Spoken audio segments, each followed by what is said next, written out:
Kia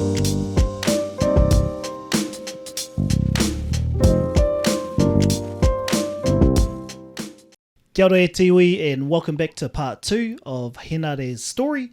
So without further ado, we'll just kick it back off again. Kia ora. And Itchy had always been saying, he was one of the owners he said, please come to Japan, to Japan. Went to Japan for one winter there, and it was just amazing, unreal. I even started teaching English Wow. Yeah, so I got jobs teaching English. They were looking after kindergartens, skiing, and so I developed this little program where we could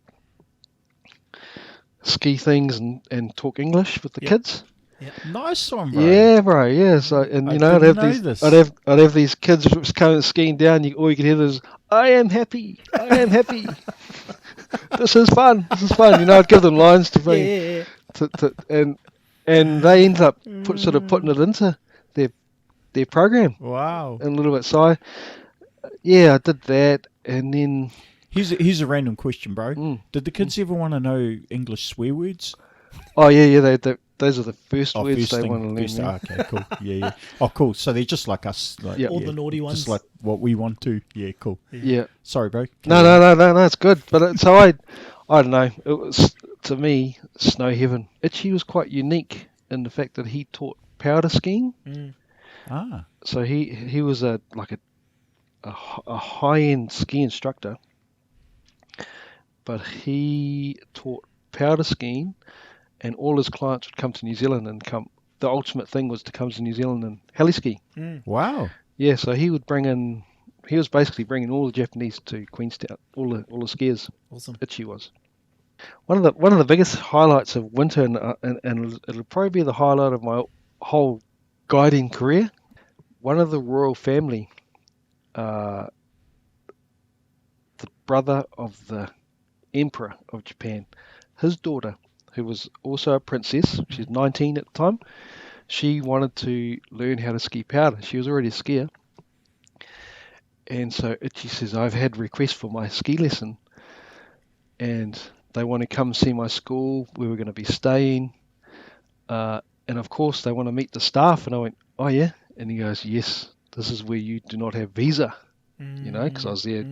I'd go to Korea. I used to go to Korea after 3 months and then come back. And then keep coming back. Visitor's visa. Visitor's visa. Yeah, and he said this could be big trouble.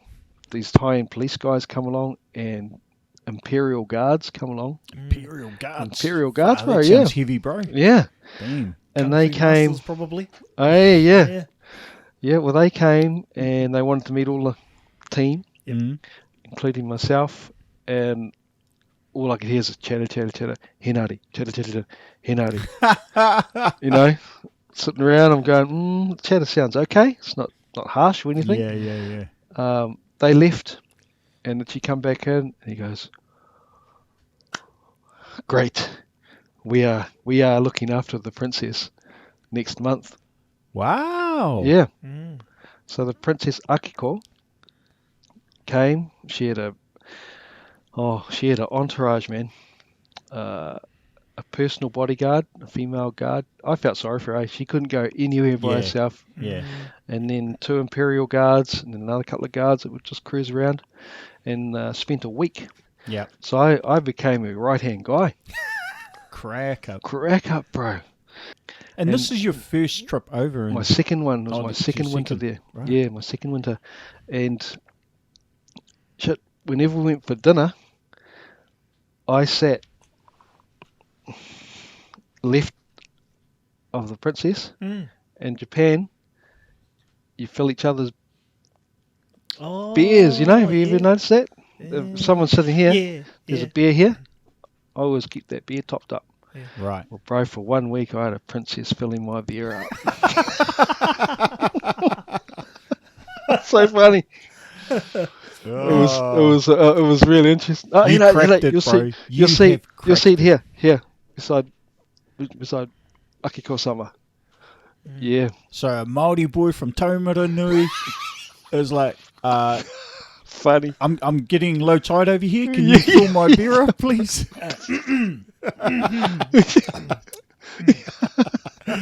Yeah. I was really good, man. And so the biggest part of the job was actually picking up all their guards who were having trouble skiing.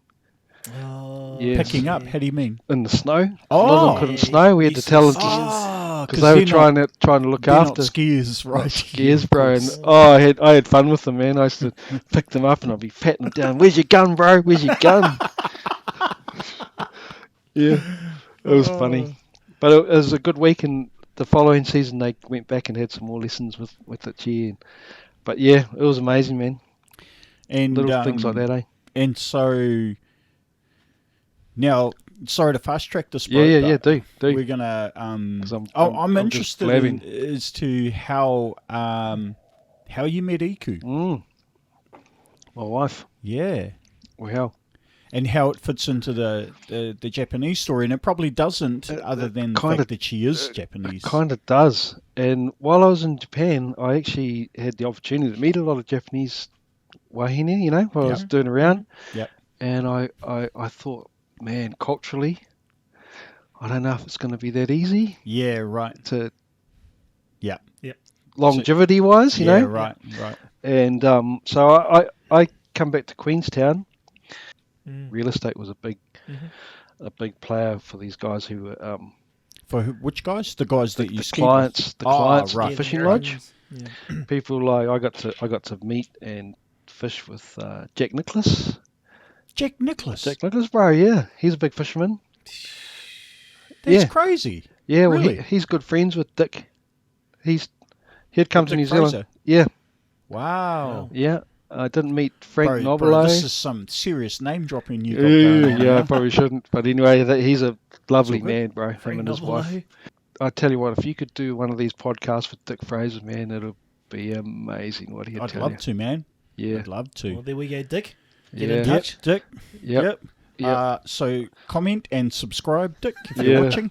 Yeah. Yep. He's amazing. And I him and his wife are probably, I would rate them as being my South Island mum and dad. Wow. That's a big call, bro. I took That's a a lot big call. Took a lot of Awesome. the way they do things Yeah. and their integrity, bro. Yeah. It's Yeah, really yeah. amazing. So what happened was a client in between before I actually got into meeting how I met my wife. One of the clients who I met up there, he goes, "I want to buy a house in Queenstown, man. What do you know about real estate?" And I just said, "I know nothing about real estate." And he said, "Well, when I come back next summer, I'd like to buy a house. Maybe you can be my broker." Yeah. Hence me going, all right, the wind's going that way, so off I go to Christchurch and get my real estate license. You're awesome. Hey, bro. It was a tool belt, chucking my tool belt. Yeah. And your Batman utility belt, bro, it's filling up. Yeah, it's filling up. Fast, man. It's a box of tricks. So I go to Christchurch on this course, and I meet Brendan Quill. I don't know if you come across that name. Brendan Quill, he's now one of the owners of Collier's in town. Okay. Amazing fella. Yep. And he goes, "So what are you up to?" And I tell him the story. I said, "Oh, listen, man, I've got a few clients who I'm a fishing guide, blah, blah. Get back to Queenstown. 2 weeks later, Brendan gives me a call and says, "Come and see me, mate." Well, he's starting a real estate company. And he goes, "There's an office for you." Hang on, this happened to coincide with you getting your license, having already just got your license in Christchurch. Yeah. Yeah. So 2 weeks later, I get back here, and that summer, he was starting a real estate company. Wow. So here's me putting on a suit, which I didn't really enjoy, but it was cool for a little bit. No, don't have to wear cummerbund this time, bro. No cummerbunds. or a bow tie. No, none of that stuff. So, and this was for Colliers. Back then it was called Southern Lakes Real Estate. Okay. And then it rebranded to Homes. Then Colliers bought Homes. Okay. So all those fellas still working. Good guys, man. So obviously along the way there somewhere you must have bumped into a Brian McMillan. Yes. Yeah. So yeah, Brian's a mate of ours, and I'm gonna bring him onto the podcast. Oh, mate, he's an interesting guy as well. He'll be a good fellow to have on here. Yeah. But just a quick shout out to Brian, because I know that you guys banged into each other through your real estate connections. Well, I actually went and worked for Brian for a little bit. Oh, did you? Yeah. Oh, well. Yep, it was all a bit of an interesting industry. Yeah.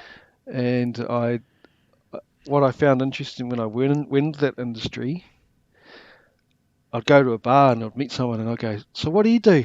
Well, as soon as I said real estate, bro, no one wanted to know me. Really? I was like, Whoa. oh, okay, I think I like Real the estate sound of- agent is the car salesman of Queenstown. Bro, it is was it? like, it was so obvious. It was like, oh yeah, but from going to saying, oh, I'm a fishing guide Yeah. or a ski Everyone guide to loves like it. everyone like, oh, bro, really? Yeah. To, eh? But anyway, so during that time, yes, I had some clients come back, managed to find some property for them. So Itchy calls up and says, hey, we want to make a TV show. Can you help us coordinate some things? They had a list of things they wanted to cover. And so the guy who turned up was a guy called Kakuta-san, who was a K1 fighter. And Itchy rings up and I said, oh, where are you, bro? Where are you? And he goes, oh, we are a small place called Mahoi now. And I went, you're in Taumaranui, Oh, wow. you know? Because Look at Mahoi's that, is bro. the It's a fucking small world. It's a small small world, bro. if he ends up there.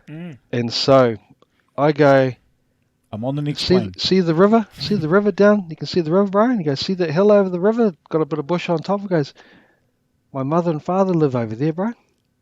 And he goes, we go now. They went round, met mum and dad. And I find out that the script is they were going to the birthplace of the haka, Oh, right. which is down by Lake Rotoaira there. Right. Well, mum ended up on the same show. Oh, And she's ended up saying, you get to go down to Aoraki, you know, talking about Yeah. my dad ended up on the, they were at Ngāpa Waiwaha Marae doing the haka. Ah, right. well, Now, of all the places to Bro. end up, bro, you're in like literally right next to where your family lives. Amazing, Yeah, eh? that's just too spooky, eh? Hey, it was great. He goes, well, we go now. So where in the story are Yep. we going to get to where you How I met, okay. met So Iku? I organised these activities and they come into town. I was only supposed to do the fishing part of it. I ended up hosting it, bro. Hosting the show with another actress that they brought out. Right. So there was Kakuta-san and another actress. So I ended up sort of fronting. The director said, oh, can you ride a horse? Yeah, I'll ride a horse, bro, and jump on a horse, go riding with him. Blah, blah, blah. The show went out to 7 or 8 million people. Iku seen me on And that one show. of them was Iku. One of them was Iku. Well, anyway, I went to get a curry down in McDonald's, O'Connell's, Yeah. and I could see this Japanese girl, you know, there's brochure racks looking, and I went, oh yeah, I think she recognises me. And so I just said, hello, how are you? And it was Iku. Wow. And that was the first time she come to town. She comes over and she goes, and I had a suit on, you know? Yeah. Whereas in the show, I was just all in these bloody... Woo, you're pulling out all the stops here, bro, without realising it. Right, yeah. And, yeah, she come over and said, hello, were you on the show? I said, I was on the show. She goes, what are you doing here? And she was looking for a job. She'd just arrived in town. She just come from Japan. Yeah. She'd been there yesterday, the day before arrived, and she was just looking around, looking for That's crazy. yeah, looking for she ended up working at the Body Sanctum as a masseuse. Yeah, right. So I said, oh, if you need any help, here's my number. 2.5 months later, I seen her again, and she'd never left town. And that's how I met Iku. Wow. So, Yeah. did she come over on a visitor's visa, Yep, obviously? student. Yep. Student. And so how long after that first meeting? So was it, a couple of months? Yeah. And actually she had another week to go, then she was only here for 3 months. We kept in touch, and bit of an epic really, bro. There was a bit of an epic time there because she snuck back out, and we caught up. And I said, what do you want to do? And she goes, well, I'm kind of in the process of separating because they weren't living together. Yep. And she went back to Japan. She made a decision. Yep. Went back to Japan, and her ex-husband was okay, but her parents were like, nah. Yeah, of course. Quite traditional, the Traditional Japanese, ways. right? Yeah, traditional ways. And, bro, I was in real estate, and I'd sold a few things. Yep. And I had some pūtea, and I knew that I'd have to end up Kia ora. going over to meet the parents. And I said to her all the time, I said, listen, just tell me, I'll come over and I'll meet your parents. And then finally she said, when can you come here? And I went, all right, I booked a ticket off to Japan. I said, Brendan, I'm just going away for a week, bro. Anyway, 3 weeks later, man, I'm still in Japan. And how long did you end up staying there for? Yeah, 3 weeks. Just the 3 weeks and then back. It was like first of all, their parents couldn't believe that I was gonna turn up. Yep. Yeah, and here's me at the airport thinking, shit, some dude's gonna be there with a knife to come and knife the me. Yakuza's gonna get me. Yeah. But we sort of hung out. Wasn't allowed to go anywhere. She was living at her parents' then, so I couldn't go anywhere near their whare and that. And it took about a week for them to actually say, we're ready to meet. Yeah, and I'm thinking, cool, let's go and meet. So we met. Bro, her mother was just crying, eh? What? Why? Just, I don't know, just maybe a bit just out there. Overwhelmed. With Oh, the whole yeah. thing?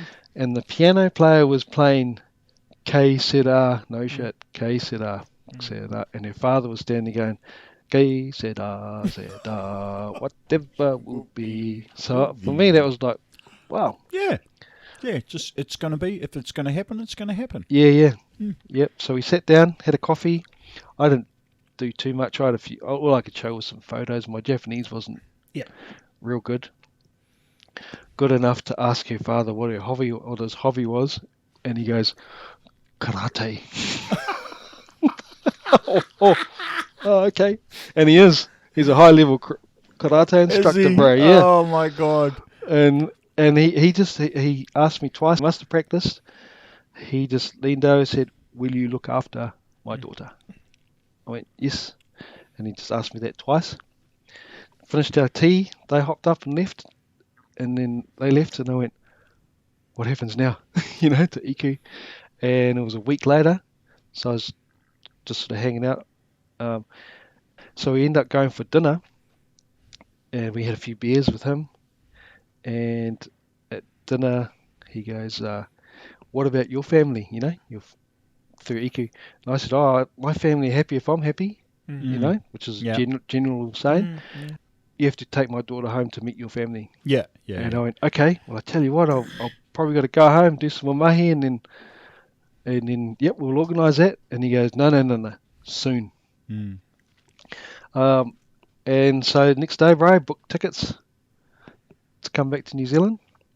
Rang up Mum. Hey, Mum, I'm bringing this girl. I thought I'm probably going to marry this girl, bringing her home. And she goes, where are you? I went, I'm in Japan. No one knew, mate. I just jumped on the plane and just left. Mum goes, when you going to be here? I'm going to be there next weekend. We'll jump and land and we'll drive down. Well, bro, when we drove up to home where Mum and Dad lived, there was about 5 cars in the driveway and, the Chinese whispers. And my brother was home, hopped out of the car, introduced Iku to my bro and Mum and Dad, and a few neighbours were there. Oh, wow. At home. What, they just happened to be there, or they knew you were coming? I tell you what, my bro goes, chuck some gumboots on, bro, we'll go and pull that hangi out. Yeah. We're walking down there, he goes, Chad, bro, got married in Japan. They all thought I got married in Japan, bro, because Mum would... Right. And so that was our little party. Wicked. Actually, no, bro, we didn't get married, but I'd probably, Yeah. So we had 3 days at home. So, a question about the cultural differences, right? Mm. But how did they receive a Māori boy coming into the family? I think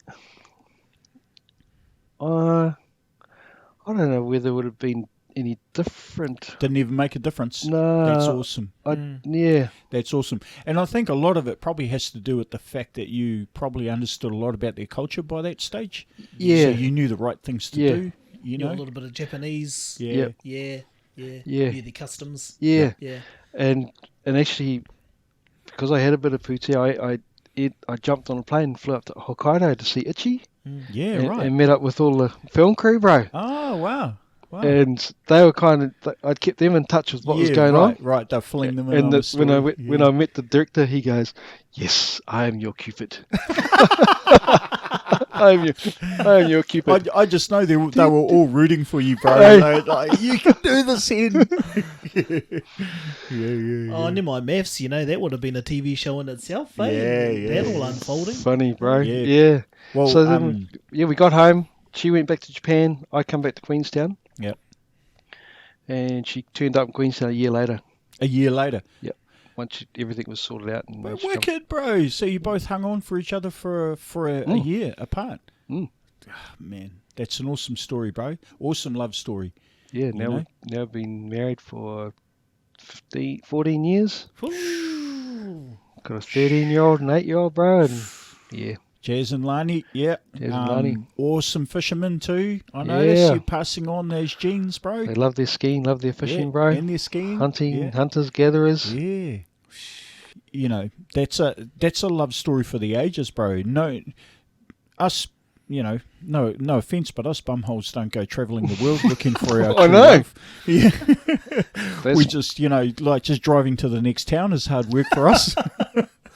Yeah, I know. So, yeah, no, awesome story, bro. So, I was going to touch on one other thing. So you mentioned about the real estate stuff. Mm. So you, at some point you ended up working with Baz Smith as well. I did, yeah. Yeah. Yeah, Ray White. And Yep. With Ray White. So, just another connection there, bro. I just thought I'd mention that. I was at high school with Baz. Yes. We were at boarding school together at Gisborne Boys High. yes. Well, when I went into this office, Baz was in that office when I first started. Oh, okay. Yeah. When you first started In the real estate in thing. real estate. Yeah. In this new company. Nice one. I'm gonna shift tact again. Tell us a little bit about your friendship with Tony Malcolm. Yeah, Tony. That spans back probably, could be near 20 years. Wow, really? And it started 20 with years. guiding? Started with guiding. So I used to do a lot of guiding for back in the day when there were big, like, seasons travel, which was a real high end. Actually, 100% of my clients have become either American or Australian. Right. And so I got a request to go and meet a client. Yep. Wanted to go fishing. And so I went up to the hotel and I met Tony. Yeah, I met Tony and he wanted Excuse to go. me, bro. I'm just gonna eat. Yeah. Thanks. And him and his two boys took them fishing. And as we're flying out of Queenstown, we're going fishing up in a river called the Dingle, which is up on the side of Lake Hawea. Mm-hmm. Beautiful, lots of fish, so lots of opportunities to catch fish. And we, as we're flying over Arrowtown, Tony's looking down there and he goes, I hear this place is like Aspen, Colorado, And he goes, I wouldn't mind doing something real estate wise here. And here's me being, don't miss an opportunity, bro. I'll have a crack. I go, oh, mate, I can help you out. I've just got my real estate license, about 6 weeks ago. Oh my God! Really? Yeah. And so the day was spent on the river. They were all beginners. So that actually my day was so busy, man. I was untying knots here and tying a fly here, untying here and untying there. The day was filled with busyness. Didn't even think about the real estate anymore until I dropped them off. And I thought, oh yeah, it's the end of the day. And he walked off from the car, then he turned around and walked back and gave me his card. And he said, tell me about real estate. What do you think? And I went, come back next year and see if you like it. Because everyone falls in love with the place straight away. It's too beautiful. But come back next year, you need to come back a few times. And he just walked off. Well, geez, I got home and checked his card out, Empire State Trust. And works out that him and his family are major shareholders in the Empire State Building, you know? Jeez. Yeah. So I didn't really know what to do there. I think I might have sent him an email. But anyway, about 6 months later, I get an email from Seasons Travel. They said, hey, Tony's come back and wants to fish with you for a week. And he picked you to come back to fish? Yeah. Right. Yeah, no, he said, I want. So he come back into town. I tell you what, we didn't talk about real estate for the next 1 to probably 3 years. All we did was go fishing and have some fun. Cool. Wicked. Cool. We done some adventures, man. He and thank you, Tony and Shelley, because they gave me the opportunity to go pretty much anywhere I wanted to go, man, on the map. We just explored. We explored the whole of Fiordland. We explored everywhere. Money wasn't an issue. No, if it was all about let's go places. Yeah. We had some adventures, eh? Yeah. You point to a spot you want to go to, and we'll go there tomorrow. Pretty much. Yeah. And so it opened up. We also they got to meet a lot of people, a lot of different people. And it was at the end of maybe their 4th visit that it was their last day of fishing. We were on the river, waiting for a pickup, and he just said, "Oh shit!" Tony said, "Oh shit! I didn't tell you.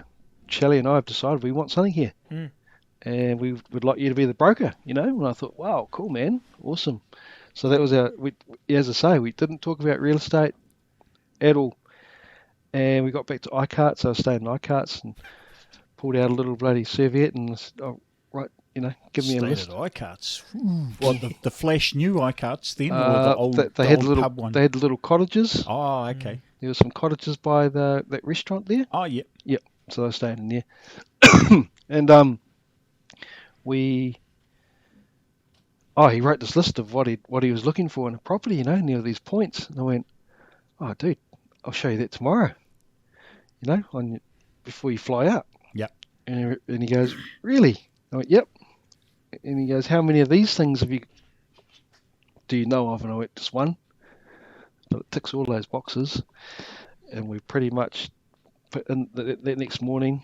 Pretty much jumped in the truck. I said, "Start your clock," and it was at like 10 minutes out of Queenstown. Rocks, green grass, elevation, privacy.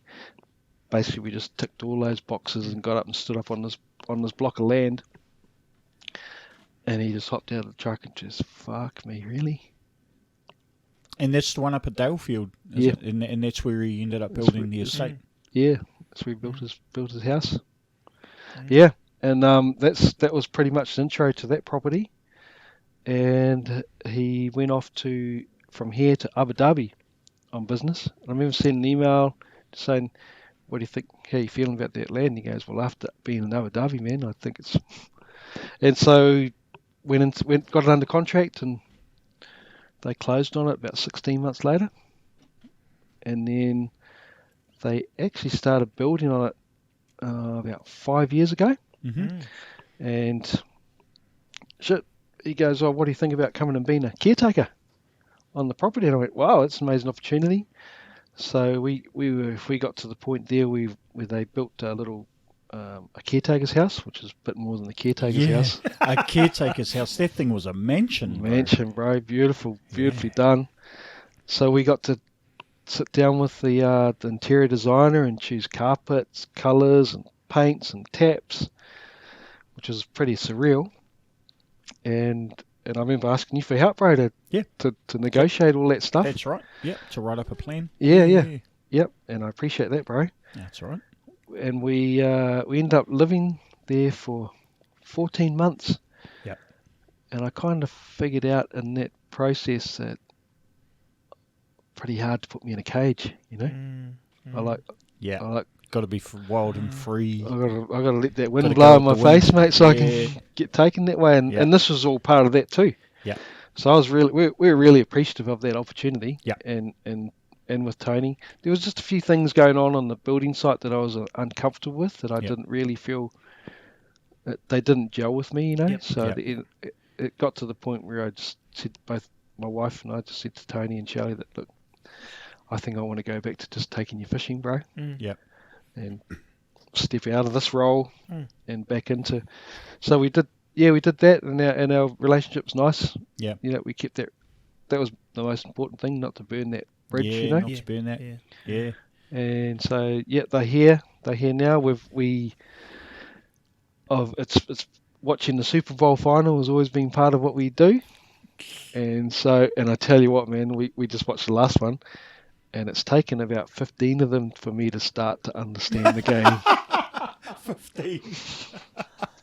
Oh. But we watched it's all about the ads, because we get the American ads Yeah. and the halftime shows. So Yeah, I've seen the whole shebang, eh? Yeah.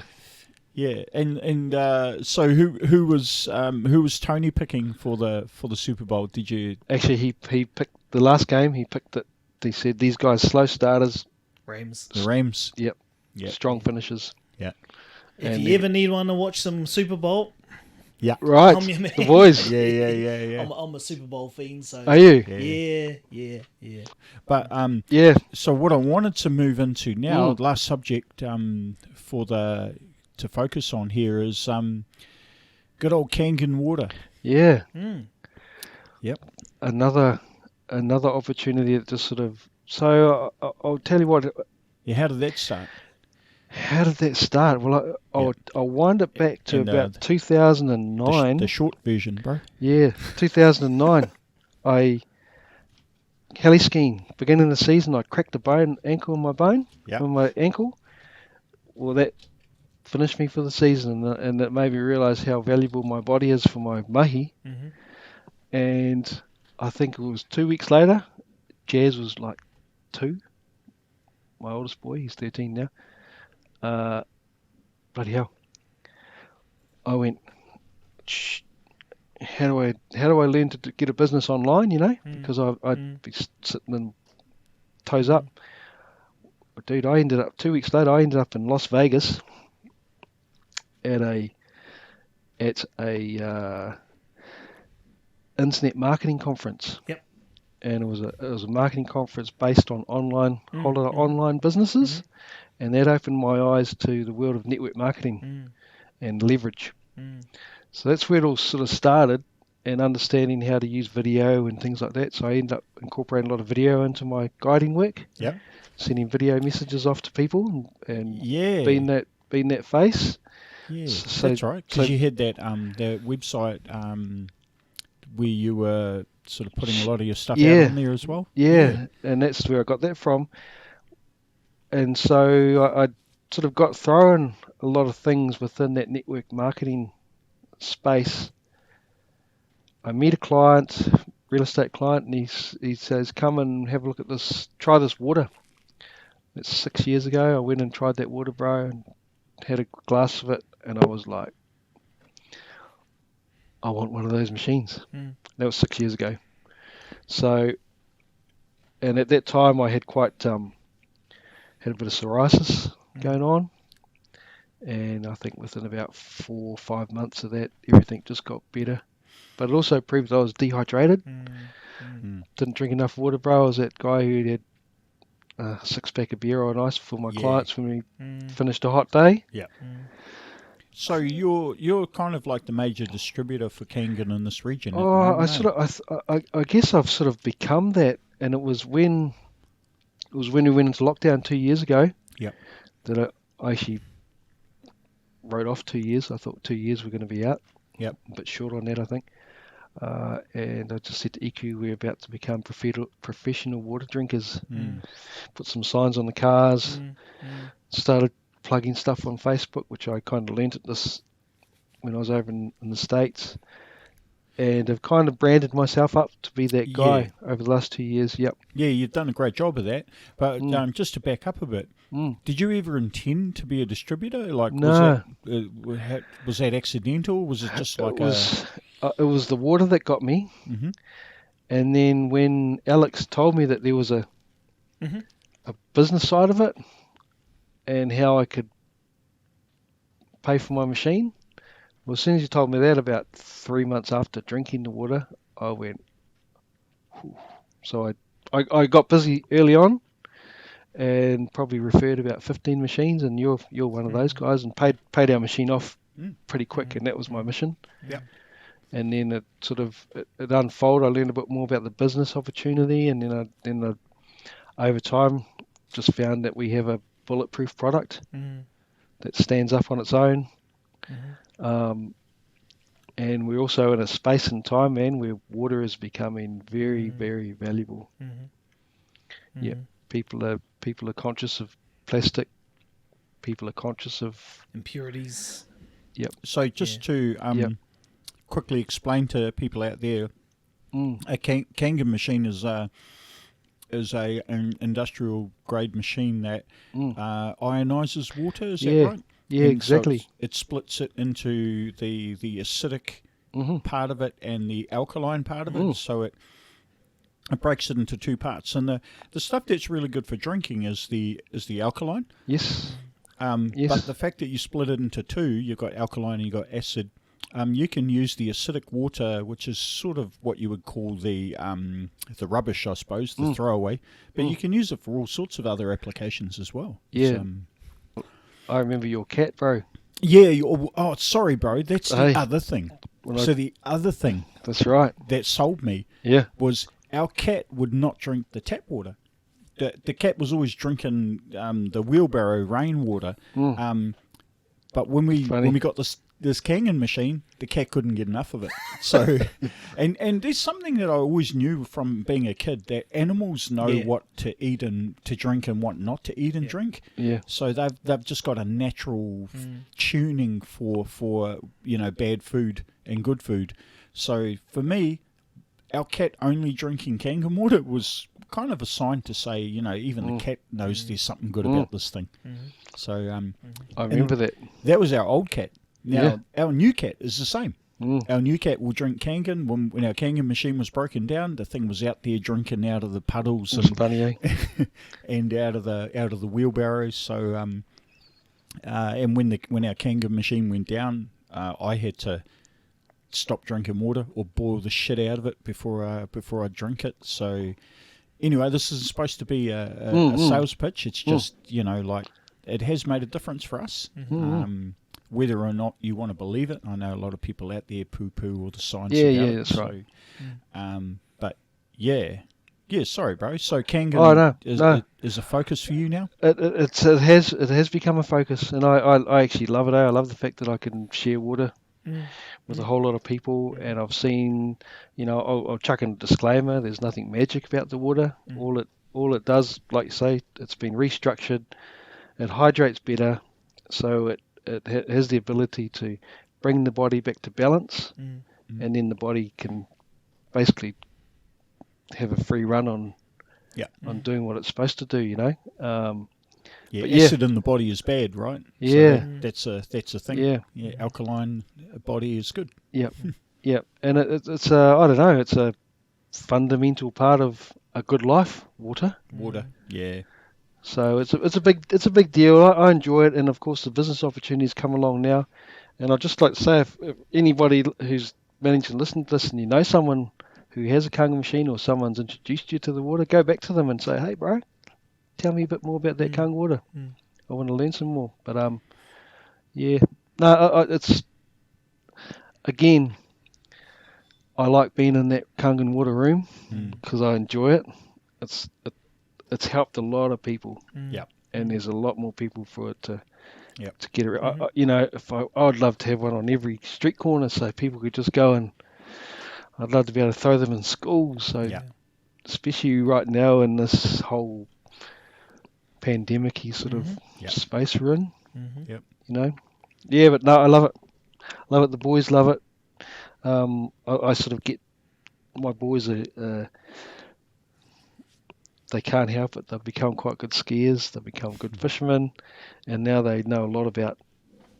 So they're doing little demos and Cool. you know. Well, I mean, you've set them off on their own entrepreneurial path as well. Yeah. Because I think separate from the Kangen, now they're seeing how you can go about, selling an idea and the things you have to do to market those ideas. So I know that your boys are going to. If they find opportunities somewhere else, they'll come back to the lessons learned from what they were taught with Kangen. Yeah. It's you sort of never know where you're going to end up and what sort of path, but yeah. Especially with you, as soon as the wind blows, bro, it's like, fuck, where's he going now? Where's he off to this time? Yeah, well, I think my quiver's full, now. there's I like the freedom to be able to, like, when you rang up and said, "Hey man, I want to jump on our podcast." Absolutely, far out, awesome. Well, you're one of the first people that popped in my head, man, because you're just there's so many diverse things that you do, and people that you know. I can do that, and it's like after this, I'm going to go off and catch up with a fellow who has a machine, and we're going to talk about how we can use it better and blah blah blah. Yeah, well, sorry, bro. So we're running real close to time. So what I might do is I'll throw to the bro. We've got some we've got some standard questions, putting you on the spot. Nothing heavy, bro. Yep. But we've got some questions that we want to ask you. Absolutely. So our standard quickfire questions that we like to get everyone to have a quick go at. The first one is one piece of advice you could go back and give your 21-year-old self. So if you could go back into the past, give your 21-year-old self some advice, what would it be? I tell you what, just be open. Be open to opportunity. Don't be shy. Yeah. Don't be shy. Be open, and I think, that's all I'd say. Be open, man. Don't close any doors. Just have a good look at everything that comes along, and make a decision from there. And you never did that anyway, Abe. I mean, you did that anyway. Yeah. Right? Yeah, gotta be open, bro. Yeah. And maybe follow the advice of your boss down in Milford, root, instead of getting, locked up pretty early. Instead of getting locked up early. Gosh. Probably done a bit of that in Japan. Falling for the first one. I'm surprised there wasn't a sneaky little piece that you did with the princess at all. Oh, yeah. Everyone's waiting for that to come up. Yeah. We snuck in the bathroom. I'm sure you've got even further stories that we can delve into, bro, but that'll be part 2 or part 3. Got it. Awesome. Cool. What was your favourite age and why? Ooh, I tell you what, my favourite age, probably when I was doing that ski patrol course. Yep. Because I was doing what I loved, but I was also sharing it with 16 other crew who were just doing the same thing. Yeah. So how old was I? 20? Mid-20s? Mid-20s. Yeah. Yep. One quote, mantra, Whakatipu, or saying that you like to try and live by. I've sort of heard of one through this entire piece. So if you can't find one, then I think I've got one there. Yeah, I'm a bit stuck there for remembering them, but I remember there's this one which talks about the bellbird. The bellbird sings, or about it, and it's sort of based around let other people sing your praises. Yeah. Don't go out there and say I'm the man, bro. For me. But But if you heard it, we'd let other people talk about your things. Cool. Yeah. Well, the easier one for that, which isn't the direct translation, is Kaore te kumara.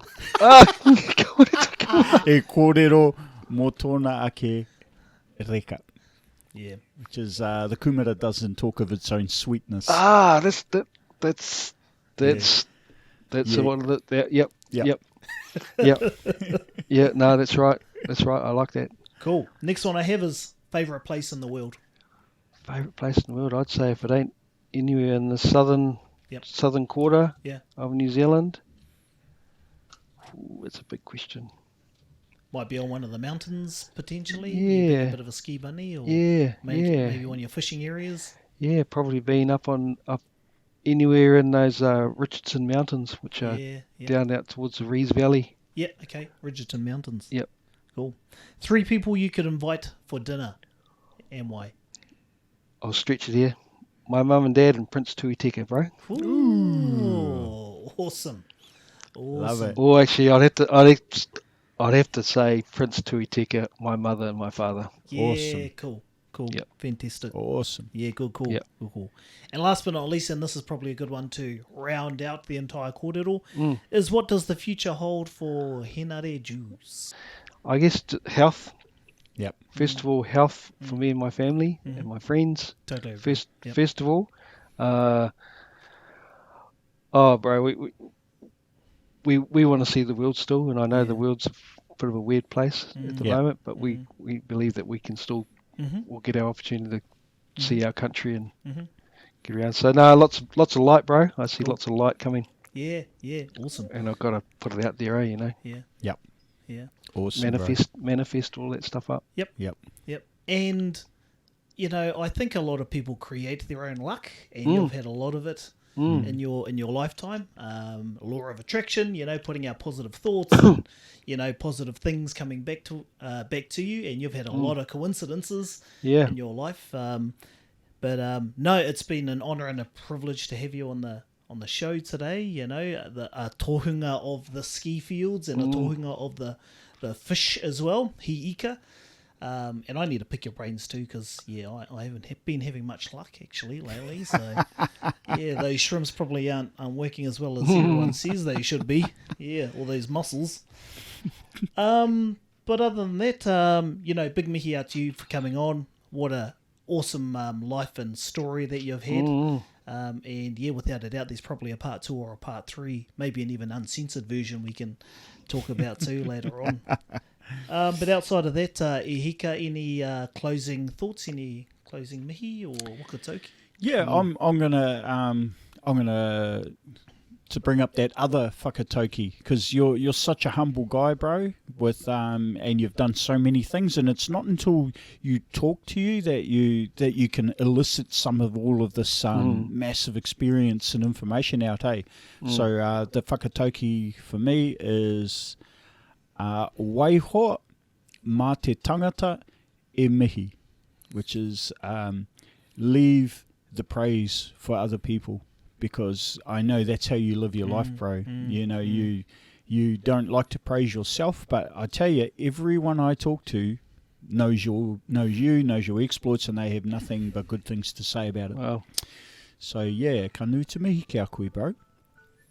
Beautiful. Other than that, whānau, get in the comments below, flick us any comments, subscribe, hit us a like as well, and if you've got any questions, that you want us to ask Henare, we can put those out to him and get him in and talk about those also. If you need a fishing guide, use your man over here, probably give you a few tips on the maunga too around skiing and a million other different things that he's done. But other than that, whānau, thanks for tuning in, and catch us next time on the Chew. Mā te wā. Mā te wā. Mā te wā, whānau. Kia ora.